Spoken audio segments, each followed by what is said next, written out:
இன்று நம் வாழ்க்கையில் துக்கம், மகிழ்ச்சி, பயம், சமாதானம், கவலை, விசுவாசம், பேராசை, கொடுக்கும் தன்மை, வெறுப்பு, அன்பு, பொறாமை, தாழ்மை, பொறுமை போன்ற எதிரெதிரான நிகழ்வுகள் நம் வாழ்க்கை பாதையில் மாறி மாறி பின்தொடர்கின்றன. அவற்றை குறித்ததான ஒரு சிறு குழு நாடகத்தை உங்கள் முன்பாக நாங்கள் படைக்கிறோம். கண்டு கழிக்குமாறு அன்புடன் கேட்டுக்கொள்கிறோம். முதலாவதாக துக்கம்.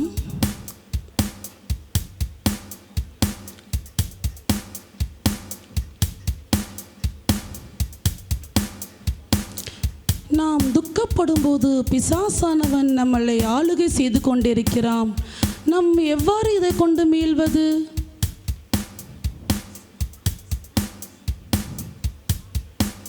நாம் துக்கத்தோடு பயணிக்க முடியாதல்லவா?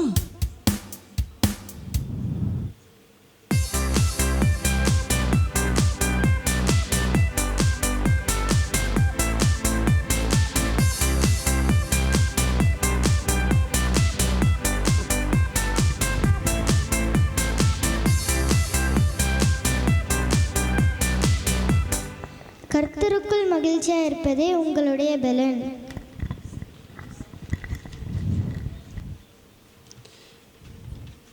துக்கம் மகிழ்ச்சியாக எப்படி மாறுகிறது? நெகேமியா 8:10. கர்த்தருக்குள் மகிழ்ச்சியாக இருக்கும்போதே நம்மளுடைய துக்கம் தேவ பலனாய் மாறுகிறது. நாம் கர்த்தருக்குள் இருந்தால் துக்கம் நம்மை நெருங்காது.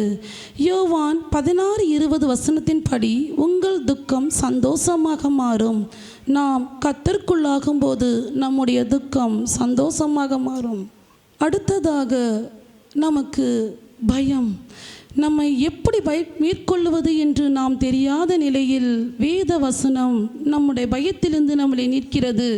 பிசாசானவன் பாருங்கள், பயத்தின் ஆவியை நம்மிடம் கொண்டு வந்து கொண்டே இருக்கிறான். இந்த பயத்தை எப்படி மேற்கொள்வது?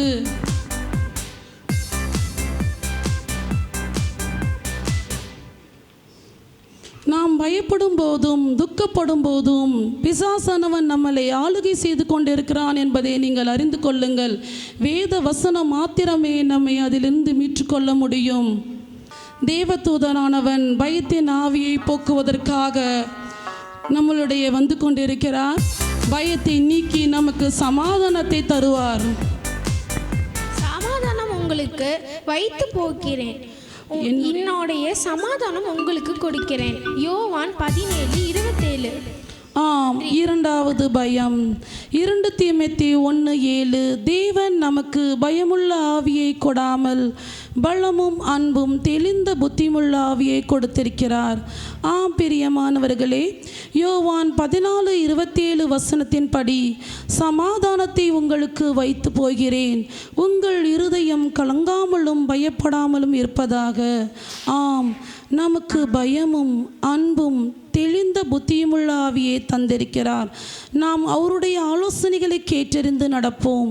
பயம் நம்மை அணுகாது. மூன்றாவதாக நாம் அதிகமாக வேதனைப்படும் ஒரு நிகழ்வு கவலை. கவலையும் பிசாசானவன் நம்மளுடைய கொண்டு வந்தால் நாம் எவ்வாறு மேற்கொள்வது என்பதை உங்களுக்கு நாங்கள் காண்பிக்க விரும்புகிறோம். கவலையை பிசாசானவன் கொண்டு வந்து கொண்டு இருக்கிறான். கவலை மிகவும் வேதனையான ஒரு நிகழ்ச்சி. நீங்கள் கவலை கொண்டிருந்தால் உங்களால் மேற்கொண்டு எந்த காரியங்களையும் செய்ய இயலாது. நாம் கண்டிப்பாக இத்தகைய கவலையிலிருந்து நாம் மேற்கொள்ள வேண்டும். கவலையை மேற்கொள்ள தேவனானவர் நமக்கு கொடுக்கும் ஒரு வார்த்தையை நாம் இப்போது காண்போம். தேவதூதனானவர் நம்மளிடையே கவலையை போக்குவதற்கான பதிலை கொண்டு வந்து கொண்டிருக்கிறார்.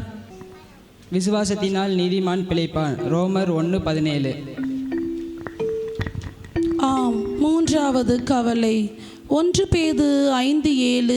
அவர் உங்களை விசாரிக்கிறானபடியால் உங்கள் கவலைகளை எல்லாம் அவர் மேல் வைத்து விடுங்கள். ஆம், நம்முடைய கவலைகளை வைத்துவிட்டு ரோமர் 1:17 படி விசுவாசத்தினாலே நீதிமான் பிழைப்பாம். நாம் அவர் மேல் விசுவாசம் வைத்து நடப்போம். நம் கவலைகளை தேவன் மாற்றுவார். அடுத்ததாக நம்மளிடையே அதிகமாக காணப்படுகிற ஒரு எதிர்மறையான நிகழ்வு பேராசை. நாம் பேராசை கொண்டிருப்போமானால் நம்மளுடைய ஆத்மாவின் பேராசை வந்து கொண்டிருக்கிறார்கள். பிசாசானவன் பாருங்கள் எவ்வாறாக பேராசையை நம்முடைய இருதயத்திலே நாம் நிலைத்து விடுகிறான். நம்மளுடைய சந்தோஷம், சமாதானம், நிம்மதி எல்லாவற்றையும் கெடுக்கும்படியான பேராசையானது நம் கொண்டே வந்து கொண்டிருக்கிறது. பேராசையை மாற்றுவதற்காக தேவன் நமக்கு கொடுக்கும் வாக்குத்தத்தம் என்ன? நம்மளுடைய தேவதூதனானவன் இப்பொழுது நமக்கு அதனை மேற்கொள்வதற்கான தைரியத்தையும் வசனத்தையும் கொண்டு வருவார். தேவதூதரானவர் நம்மளுடைய பேராசையை மேற்கொள்வதற்கான தேவ வசனத்தை நம்மளுடைய கொண்டு வந்து கொண்டிருக்கிறார். தேவனுடைய வார்த்தையை நம்ம அறிக்கை பண்ணுவோமானால் பேராசையை கொண்டு மேற்கொள்ளலாம். உதாரணம், குணமுள்ள ஆத்துமா செழிக்கும், எவன் தண்ணீரை பாய்ச்சுகிறானோ அவனுக்கு தண்ணீர் பாய்ச்சப்படும். நீதிமொழிகள் 11:25. ஆம், நான்காவதாக பேராசை. நீதிமொழிகள் 15:27. பொருளாசைக்காரன் தன் வீட்டை கலைக்கிறான். பொருளாசையினால் நாம் கர்த்தரை விட்டு பின் செல்கிறோம். நீதிமொழிகள் 11:25 படி உதார குணமுள்ள ஆத்துமா செழிக்கும். பிறருக்கு உதவும் குணம் உண்டாகும் போது நம்முடைய ஆத்துமா என்னும் வீடு கலைக்கப்படாமல் நம்மளுடைய ஆத்துமாவை செழிப்பாக மாற்றுகிறார். அடுத்ததாக பிசாசானவன் நம்மளை கலங்கடிக்கும் ஒரு எதிர்மறையான குணம்தான் வந்து கொண்டிருக்கிறது. பிசாசானவன் நம்மளுடைய கொண்டு வந்து கொண்டிருக்கும் எதிர்மறையான ஒரு குணம் வெறுப்பு. வெறுப்பை நாம் எப்படி மேற்கொள்வது? தேவதூதரவர் அதற்கான பதிலை நமக்கு தருவார்.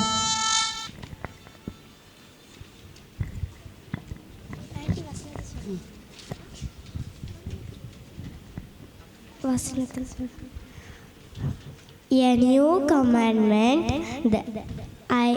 that I give you, love one another as I have loved you.